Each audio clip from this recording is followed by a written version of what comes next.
So Noah's Ark was never an ark made out of wood. Descriptions are talking about something that looks like a round flying saucer that had the capabilities of going underwater and over water, almost like a spacecraft. The animals were not real physical material animals that they magically lined up and entered the ark.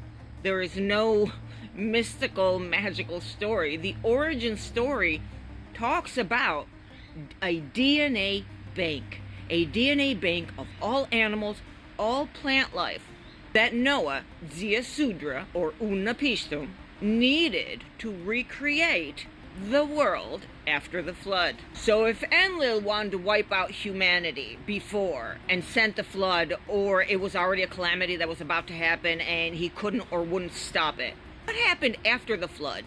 When everything was over, had this Enlil accept the survivors? Well, story goes like this. When everything was going down and the world was being submerged with this huge wave that some stories describe as a controlled descent meteorite that created this huge tsunami that just kept on traveling across the world, across the ocean shores of where these ancient civilizations were. So Noah and Thoth and other selected beings were on this craft with the data bank of all the animal and plant species and with the tablets of the Me. The Me are the tablets that tell you how to create a civilization. They have the laws, they have agriculture, medicine, they have everything you need if you were to create a civilization from scratch. And that's what every Anunnaki was given every time they went out to set up a new kingdom. So while the Anunnaki from all of their spacecrafts, they did not return to Nibiru. They were all suspended above Earth and awaiting the calamity to end. They just didn't know how long it was going to take. And it took a lot longer than they expected. So they're in their spacecrafts, and a lot of the ancient goddesses are wailing. All of the Anunnaki that had to leave their family and children to perish, they are all wailing. Everybody is super upset. This is something that touched them in their core, and they didn't even expect to have these feelings. They were devastated. Thousands of years of work and of affections, boom, vanished.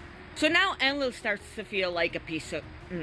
Everybody's crying, everybody's upset, and even if he didn't care about humans, he starts to realize what he did. Like, what he did affected all the other Anunnaki as well.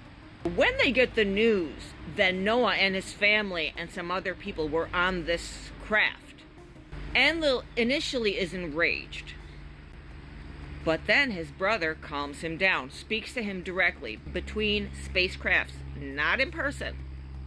Like, this is some Star Trek stuff that they are describing in these thousands and thousands of year old tablets. And when they talk about chariots from the sky, they're only using terms that people from that time could understand.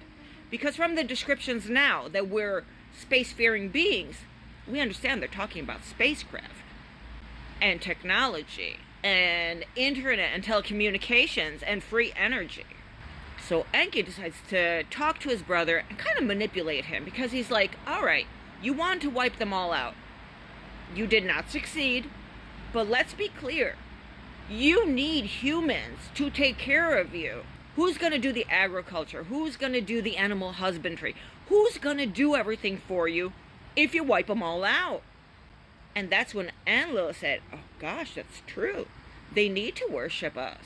So he kind of like passes this forgiving sheet over what Enki had done to save these people. And he himself, when everything was over, joins Ziasudra, Noah, and the others, this cookout that they were having. Because as soon as the flood was going down and they started going on land again, the story says that they were roasting meat, and that the smell went all the way up to the heavens where the gods had their crafts. And here they are, they all came down. Enlil realizes what he had done and tells Noah and his wife that now they are forgiven, they may continue to prosper, and Anu himself sends the decree to earth that Noah and his wife were to be immortalized. They were to be given the fruit of life and the fruit of knowledge. And for thousands of years they lived on earth. And then they were taken to Nibiru, to the heavens. And we can find this story about them doing this voyage to the heavens in the Epic of Gilgamesh, which I will be creating a new playlist just about that story. It's one of the best stories about the Anunnaki that we have in such detail. So Noah's Ark was never an ark, it was a spacecraft. The animals were not real paired animals, but their DNA databanks. And there were a lot more people that were saved besides Noah and his direct family. And this is the origin story of the flood.